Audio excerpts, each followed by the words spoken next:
A paz do Senhor Jesus Cristo, queridos irmãos, quarta-feira, dia 22 de fevereiro.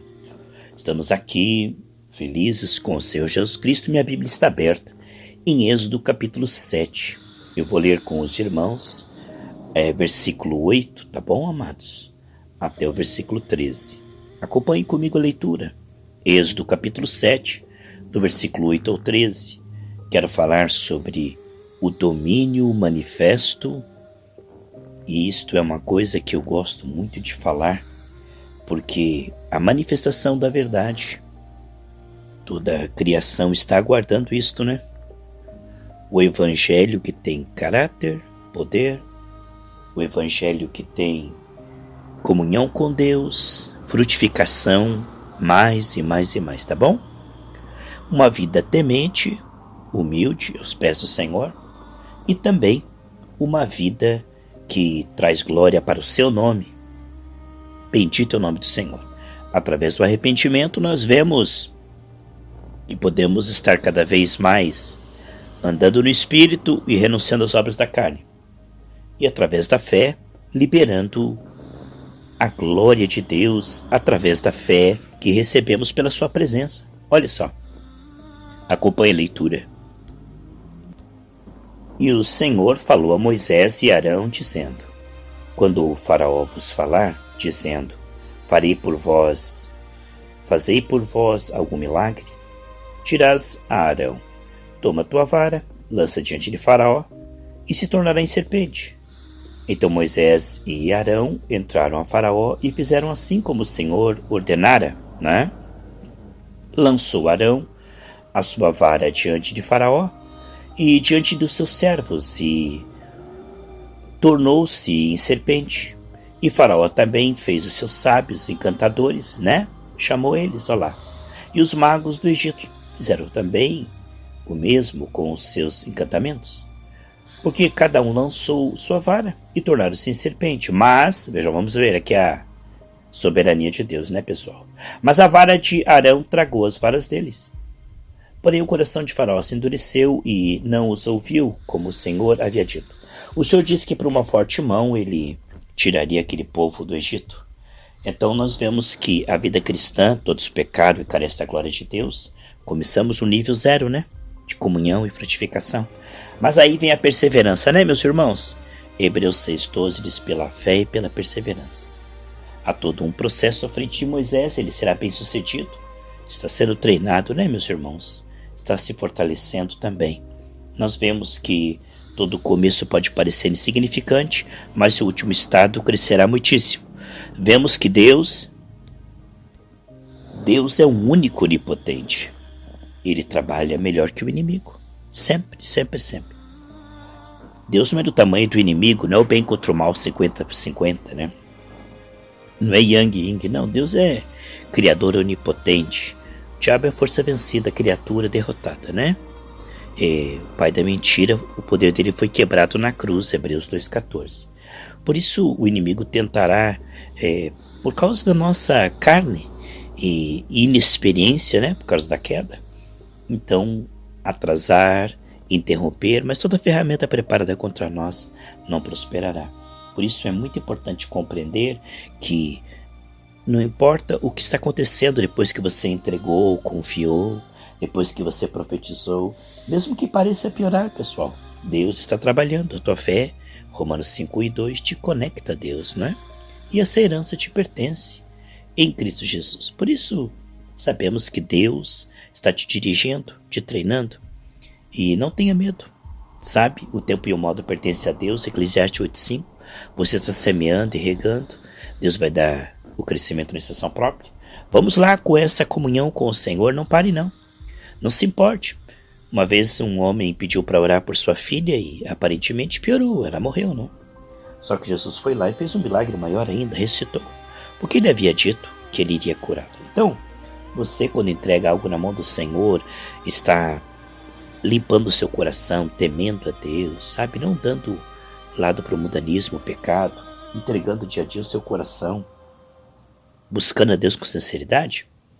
Saiba que Deus trabalha melhor que o inimigo. Sempre, sempre, sempre, sempre. E que isso vai acabar bem, né? Jeremias 29:11 fala que ele tem um final feliz. Então Deus nos guiará em triunfo sempre. Muitas vezes parece piorar, muitas vezes parece que não faz sentido, como quando as irmãs de Lázaro pediram para ele ir lá orar e Jesus não foi. E aí, a aparente demora de Jesus, né? Lázaro morreu, mas o milagre foi maior ainda. Então, quando Deus parece que está demorando, ele está caprichando e o milagre vai ser maior ainda, né? Então, em cada uma dessas pragas estava sendo envergonhado um dos deuses, falsos deuses, né, do Egito, o que fez com que muitos egípcios se convertessem também. Então, Deus estava mostrando o seu poder, para isso ele manteve Faraó, porque Deus é maior que qualquer império. Depois nós vemos que continua a primeira praga, né, quando Moisés e Arão fazem água em sangue, no versículo 22.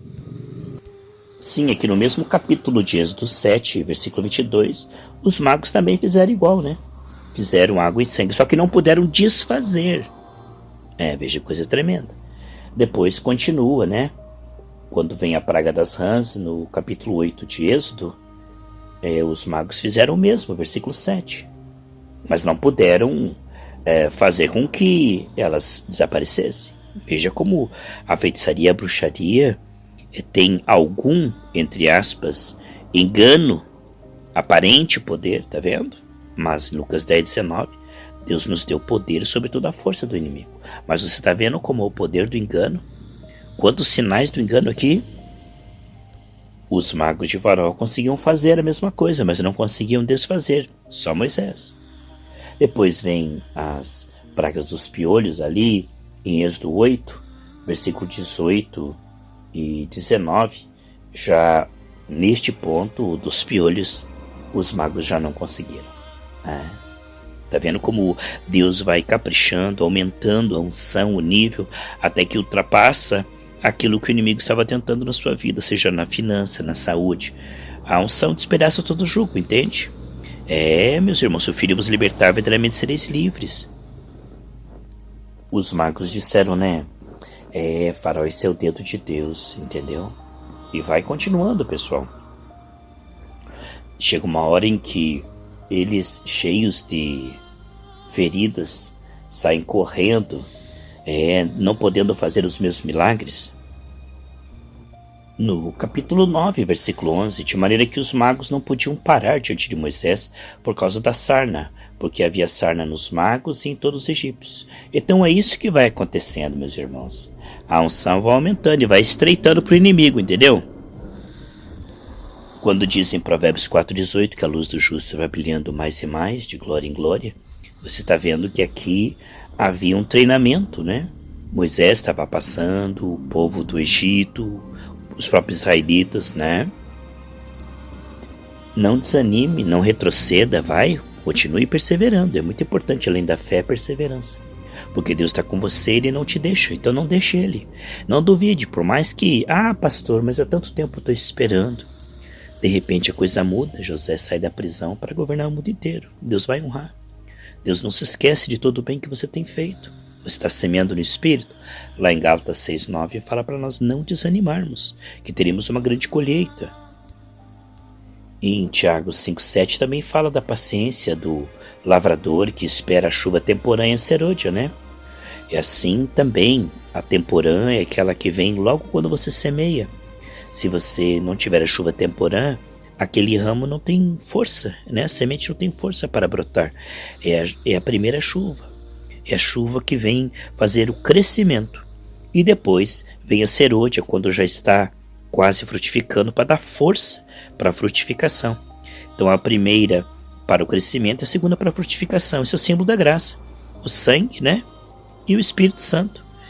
É a vida eterna e a vida abundante. Nós vemos então o trabalhar do Espírito Santo na sua e na minha vida, fazendo com que nós possamos ser bem-sucedidos, tá bom? Portanto, você que está confiando no Senhor, saiba, não fique ouvindo o que o inimigo está tentando fazer ou procurando fazer, Faraó, o gigante. Não se importe com isto. Não fique ouvindo a notícia do inferno, o jornal da terra. Não. Atente-se a ouvir o que o Espírito Santo está falando e fazendo na sua vida, através da sua vida, é muito superior.